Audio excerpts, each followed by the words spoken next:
بالليل في اوهايو، روز وجوزها كريستوفر بيبقوا بيدوروا على بنتهم بالتبني شارون، اللي كل ما يجيلها كابوس بتقوم من سريرها وبتمشي وهي نايمه وتخرج من البيت. روز بتجري وراها وسط الغابه ولحد تحت كوبري، لحد ما بتلاقي شارون واقفه على حافه جرف صخري. شارون بتبص لتحت وفجاه بيجيلها مشهد لمكان مولع وجواه بنت، وساعتها بتهمس بكلمه البيت، وقبل ما تنط روز بتلحقها وبتمسكها وبتوقعها على الارض. وفي نفس الوقت كريستوفر كان هيعمل حادثه وهو بيعدي الشارع علشان عايز يوصل لهم بسرعه. شارون بتفضل تتلوى على الارض وبتكرر كلمه البيت وسايلنت هيل زي كل مره بتجيلها فيها الحاله دي. تاني يوم روز بتقول لشارون انها تاخدها لسايلنت هيل علشان تفهم ايه اللي بيحصل لها، خصوصا ان شارون عمرها ما بتفتكر اي حاجه بتقولها وهي نايمه. وبعدها لما كريستوفر بيرجع من الشغل بيحاول يتصل بروز كذا مره بس ما بتردش عليه، ولما بيبص على الكمبيوتر بيلاقي انها كانت بتدور على سايلنت هيل، وبيعرف انها مدينه مهجوره في فيرجينيا الغربيه وتحتها حرايق شغاله من زمان في المناجم. وفي نفس الليله روز بتقف في بنزينه وبتلاحظ ان رسومات شارون اتغيرت من رسومات بريئه ولطيفه لحاجات مرعبه جدا، ومن ضمنها صليب غريب الشكل. روز بتسالها عن الرسمه بس شارون بتتخض لانها مش فاكره انها رسمتها اصلا. ووقت ما روز بتحاول تهديها بتكون الضابطه سيبيل واقفه من بعيد وبتراقبهم، ولما روز بتدخل عشان تدفع بتسال العامل على طريق سايلنت هيل، فبيقول لها ان الطريق للمدينه دي مقفول من زمان. وفوق ده كله بيكتشف ان كارت البنك بتاعها اترفض. روز بتتصل بكريستوفر فبيقول لها ان هو اللي وقف الكروت علشان يمنعها تكمل، وبيقول لها ان شارون محتاجه علاج في مستشفى، لكن روز بترد عليه ان العلاج عمره ما نفعها وبتقفل المكالمه في وشه.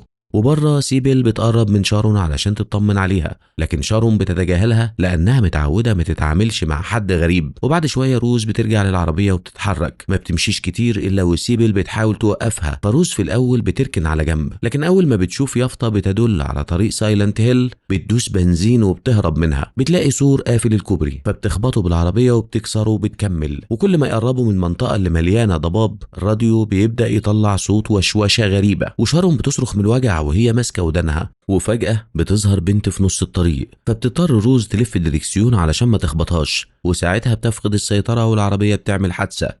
ولما روز بتفوق بتكتشف ان شارون اختفت وانها بقت على اطراف سايلنت هيل، والضباب هناك تقيل جدا والرماد بينزل من السماء كأنه مطر. روز بتفضل تنادي على شارون وبتجري وسط الشوارع وبتدخل المدينة اللي شكلها فاضية ومهجورة تماما. بتشوف خيال صغير بيجري قدامها فبتجري وراه لحد ما بتدخل حارة ضلمة، وفجأة سرينة انذار بتضرب في المدينة كلها. الدنيا بتضلم بشكل مرعب وروز بتطلع الولاعة بتاعتها بس نورها ضعيف ومش مديها فرصة تشوف كويس. بتسمع صوت حد بيهمس بكلمة ماما فبتفضل تدور لحد ما بتلاقي نقالة قديمة. بتحس ان في حاجة بتتحرك قريب منها فبتروح ناحيتها، لكنها بتتجمد مكانها لما بتلاقي جثة عامل منجم متعلقة في السور ومتقطعة وسايبة الدم ينزل على الأرض.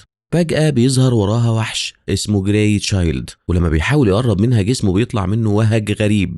روز بتصرخ وتجري لكن وحوش اكتر بتظهر وبدأت تحاصرها. بتحاول تهرب فبتلاقي السكة مقفولة والوحوش بتمسك فيها وبتقطع الجاكيت بتاعها وهي بتحاول تأذيها. في آخر لحظة بتلاقي باب وبتدخل منه مبنى، لكنها بتتكعبل والوحوش بتحاصرها تاني وهي بتصرخ من الرعب. فجأة الوحوش بتبدأ تتحلل وتختفي وروز بتفقد الوعي، ولما بتفوق بتلاقي نفسها جوه صالة بولينج مهجورة والمزيكا شغالة فيها. بتخرج بسرعة وبتحاول تسيب المدينة، لكنها بتلاقي الطريق بينتهي بهاوية مليانة ضباب. وفجأة بتظهر داليا وراها وبتفهمها ان سيد الظلام هو الوحيد اللي يقدر يدخل الناس سايلنت هيل او يخرجهم منها. وبتحكي لها ان كان عندها بنت اسمها إليسا لكنها خسرتها بعد ما هم عملوا فيها حاجات بشعة. ولما روز بتوريها صورة شارون داليا بتقول لها انها بنتها وبتحاول تخطف القلادة، لكن روز بتزقها وبتهرب. وفي الوقت ده كريستوفر بيحاول يمشي ورا نفس الطريق اللي خدته روز وبيسأل راجل في المنزينة عن سايلنت هيل. الراجل بيقوله ان المدينة مقفولة بسبب الحرايق اللي لسه شغالة تحت الأرض، لكن كريستوفر بيضطر يرشيه بفلوس علشان يديله الطريق الصح. وبالرجوع لروز بتلاقي عربتها وكمان واحدة من رسومات شارون، والرسمة بتبين مدرسة. بتحاول تدور العربية بس بترفض تشتغل فبتتصل بكريستوفر وبتسيب له رسالة على الفويس ميل. وفجأة بتظهر سيبيل وبتقبض عليها وبتحاول تتصل بالاسم لكن اللاسلكي مش شغال. روز بتلاحظ ان سيبيل بتنزف فبتقول لها ان هي كمان عملت حادثة وصحيت لقت نفسها في المكان ده. وفي الناحية التانية كريستوفر بيسمع رسالة روز لكن معظمها عبارة عن وشوشة، وفي الاخر بيوصل للسور اللي روز كسرته، وبيلاقي ضباط قافلين الكوبري وبيحكي لهم اللي حصل. فبيقولوا المفتش توماس انهم لقوا عربيه روز عند اخر الكوبري بس فاضيه، وكمان في ضابطه عندهم مختفيه وبيشك انها مع روز، فبيوافق يساعده في البحث عنهم.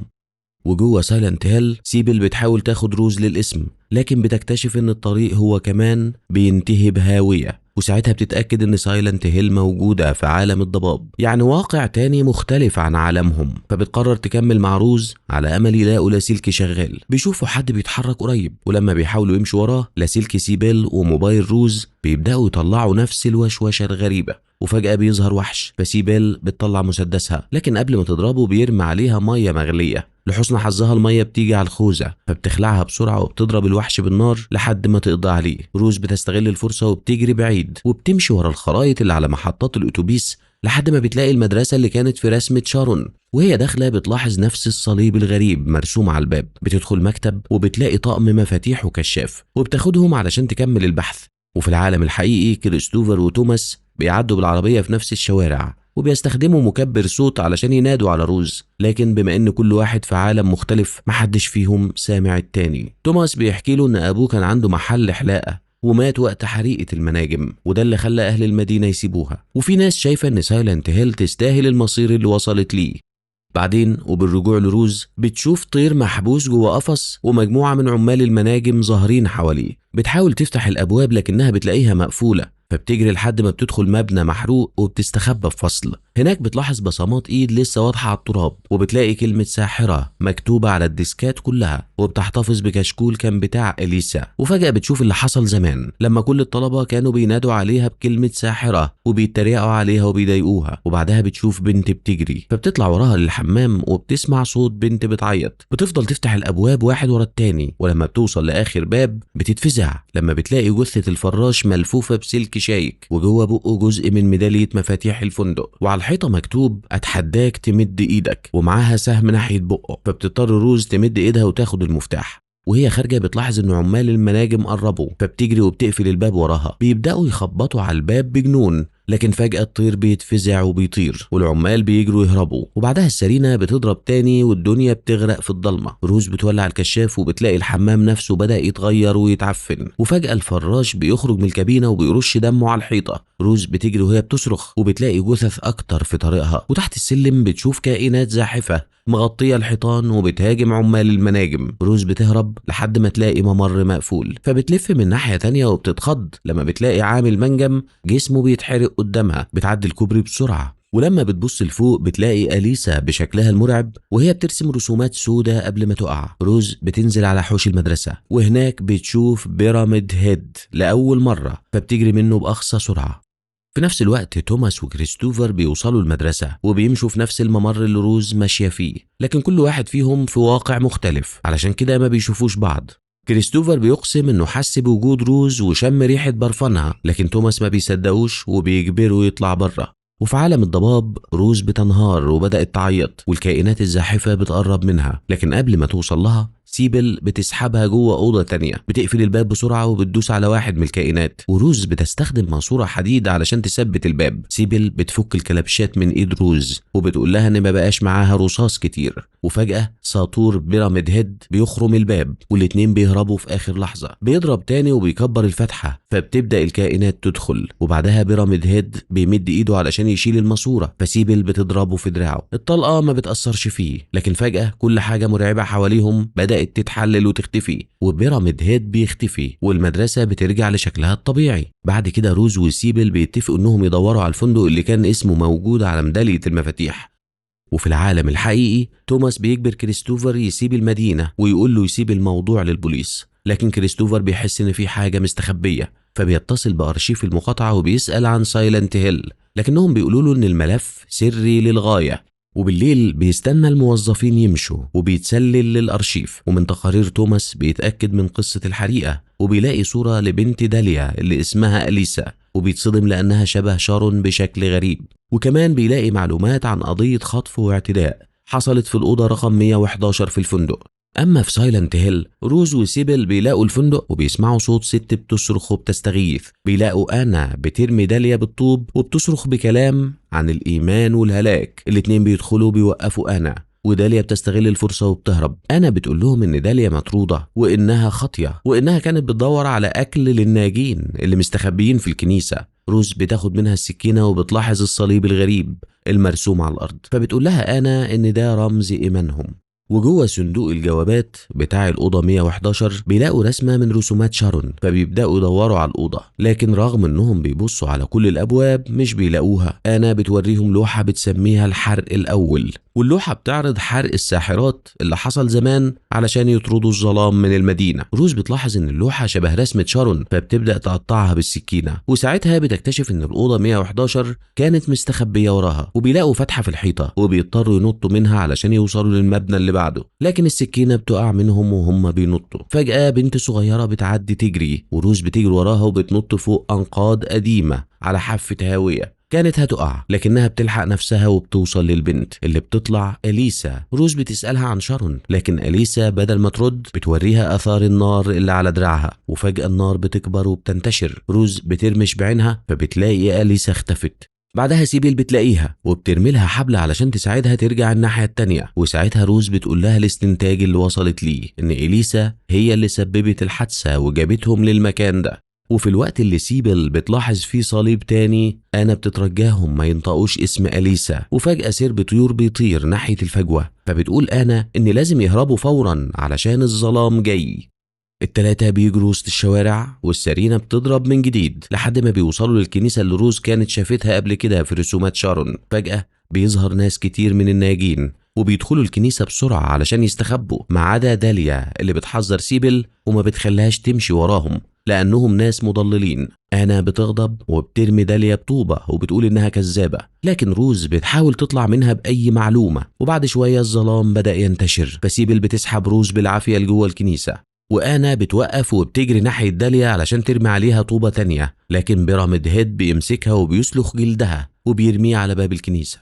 وجوه السكان بيبدأوا يصرخوا في روز وسيبل وبينادوا عليهم بكلمة ساحرات، وبيحاولوا يطردوهم بره وبيزقوهم وبيقطعوا دلاية روز. سيبل بتضرب طلقة في الهواء علشان تبعدهم، وساعتها بتظهر قائدة الجماعة كريستابيلا وبتهديهم وبتقول إن أنا ماتت لأنها كسرت القواعد مش بسبب الاتنين دول.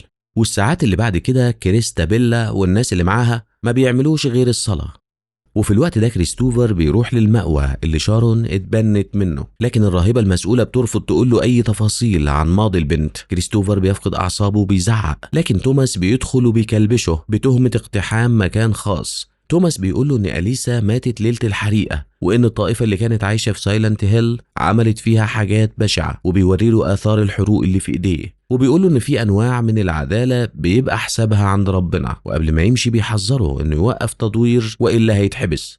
ولما وقت الضلمة بيخلص في سايلنت هيل، كريستابيلا أخيرا بتتكلم مع روز وسيبل، بتقول لهم إن في شيطان مسيطر على المدينة، وإن لو روز عايزة تلاقي شارون لازم تواجهه، لكن مفيش حد حاول يعمل كده ورجع حي. روز مصرة إنها تكمل، فكريستابيلا بتبعت معاهم شوية من عمال المناجم وتاخدهم للمستشفى، وبتخلي روز تحفظ الخريطة، وبتقول لها إن المستشفى دي مملكة الشيطان، وإن سر الظلام موجود في الأوضة B151. عمال المناجم بيفتحوا اسانسير قديم وبيدوا روز كشاف، وكريستابيلا بترجع لها دليتها، لكن اول ما بتبص على صورة شارون بتلاحظ انها شبه أليسا بالظبط، فبتتهم روز انها ساحرة وبتأمر الرجالة يمسكوها. سيبل بتدخل في خناقة معاهم وبتزق روز جوه الاسانسير، واحد منهم بيمسك روز من شعرها، لكن سيبل بتضربه وبتوقعه وبتقفل الباب، وبتحاول تستخدم المسدس لكنها بتكتشف انه فاضي، وساعتها عمال المناجم بيحاصروها وبينهالوا عليها بالضرب. وفي الوقت ده الاسانسير بينزل لتحت وروز بتوصل للبدروم وبتبدأ تمشي حسب الاتجاهات اللي حفظتها، وفجأة بتلاقي مجموعة ممرضات شكلهم مرعب بيتحركوا ببطء ناحيتها، لكن أول ما بتطفي الكشاف بيتجمدوا مكانهم، وبتبدأ روز تمشي بينهم بالراحة، لكن ما بتنجحش غير كام ثانية، وفجأة الممرضات بيتحركوا بيحاولوا يقتلوها، وروز بتفضل تفادي ضرباتهم وبتخليهم يخبطوا في بعض، وبعدها بتزحف على الأرض وبتسيب الكشاف وراها علشان يشغلهم، وبتنجح في الهرب. أول ما روز بتدخل الأوضة B151 بتسمع صوت أليسا وهي بتقول لها إنها هتعرف الحقيقة كلها، وفجأة بتشوف اللي حصل زمان. أليسا كبرت من غير أب، وأهل البلد المتدينين كانوا بيبصوا لها باحتقار وبيعاملوها كأنها بنت حرام، وده خلى الأطفال كلهم ينادوا عليها بكلمة ساحرة، وحتى فراش المدرسة كان بيعتدي عليها وبيأذيها. كريستابيلا قدرت تقنع داليا إن أليسا محتاجة تطهر، فاتجمعت الجماعة في الأوضة 111 علشان يعملوا الطقوس. داليا بتتصدم لما بتكتشف إنهم كانوا بيكذبوا عليها، وإن كريستابيلا ناوية تحرق أليسا زي ما بيعملوا مع أي واحدة بيعتبروها ساحرة. لكن الجهاز اللي استخدموه للحرق بيتعطل وبيتسبب في الحريقة اللي بتدمر المدينة كلها. داليا بتحاول تنقذ بنتها لكن الوقت بيكون فات، وتوماس ايديه بتتحرق وهو بيحاول يطلع جسم أليسا المحروق، وأليسا بتتساب في المستشفى، والألم اللي عاشته بيفضل يغذي غضبها لحد ما غضبها بيبقى قوي لدرجة انه بيتحول لقوة مرعبة بتغرق المدينة كلها في الظلام انتقاما من اللي حصل لها. ولما المشهد بيخلص روز بتلاقي نفسها جوه أوضة أليسا في المستشفى، وجسمها المحروق لسه موجود على السرير، وروحها واقفة جنب الممرضة القديمة اللي كانت بترعاها. أليسا بتشرح لروز إن شارون هي الجزء الطيب اللي كان لسه فاضل جواها، وإنها بعتتها للعالم الخارجي علشان تحميها من لعنة سايلنت هيل. لكن كريستابيلا عايزة تطهر شارون هي كمان، فروز بتوافق تساعد أليسا وتاخد حقها وتنتقم. روح أليسا بتحضن روز وبتدخل جوه جسمها، وفي اللحظة دي بيبان إن الممرضة عينيها بتنزف دم من كل السنين اللي فاتت. وفي الوقت ده بنكتشف ان شارون كانت مستخبية في شقة داليا، لكن كريستابيلا بتوصل مع رجالتها وشارون بتحاول تستخبى، وداليا بتحاول تحميها، لكن الرجالة بيخطفوهم الاتنين بسهولة. وبعد شوية الطائفة كلها بتتجمع في الكنيسة، وكريستابيلا بتبدأ تحضر النار. سيبل بتكون مربوطة في سلم، والناس بينزلوها واحدة واحدة فوق النار علشان تتحرق ببطء، وبعد لحظات النار بتمسك فيها وبتموت، وبعدها بيربطوا شارون هي كمان. لكن قبل ما ينزلوها للنار روز بتوصل وبتبدأ تكشف الحقيقة قدام الكل. بتقول لهم ان طقوس كريستابيلا عمرها ما كانت بتطرد الشياطين، بالعكس هي اللي خلقت واحد منهم. وشوية من أهل البلد بيضربوا روز وهي بتحاول توصل لهم الحقيقة، لكنها ما بتستسلمش وبتفضل تصرخ فيهم ان إيمانهم بالشكل ده ما جابلهمش غير الموت والخراب. وفجأة كريستابيلا بتطعن روز وهي بتصرخ فيها إنها كافرة، والسكينة بتقع من إيد روز والدم بينزل على الأرض، وده بيفتح الطريق قدام أليسا علشان تدخل الظلام جوه الكنيسة، المكان الوحيد اللي ما كانتش قادرة تدخله قبل كده. أهل المدينة بيولعوا الكشافات وبيشوفوا الظلام وهو بينتشر من جرح روز وبيغطي المكان، والأرض بتبدأ تتعفن وبتكشف عن المناجم المولعة تحتها. وفي نفس الوقت جرح روز بيلتئم لوحده، وأسلاك شائكة بتطلع من الأرض وبترفع أليسا المحروقة وهي لسه على سريرها. الأسلاك بتمسك كريستابيلا وبتخترق جسمها وبتقتلها بطريقة بشعة، وبعدها بدأت تفتك بباقي أفراد الطائفة واحد ورا التاني. وفي الوقت اللي داليا واقفة مذهولة من اللي بنتها عملته، روز بتنقذ شارون وبتبعد بيها عن المكان، وهناك شارون بتشوف روح أليسا وهي بتقرب منها قبل ما تفقد الوعي.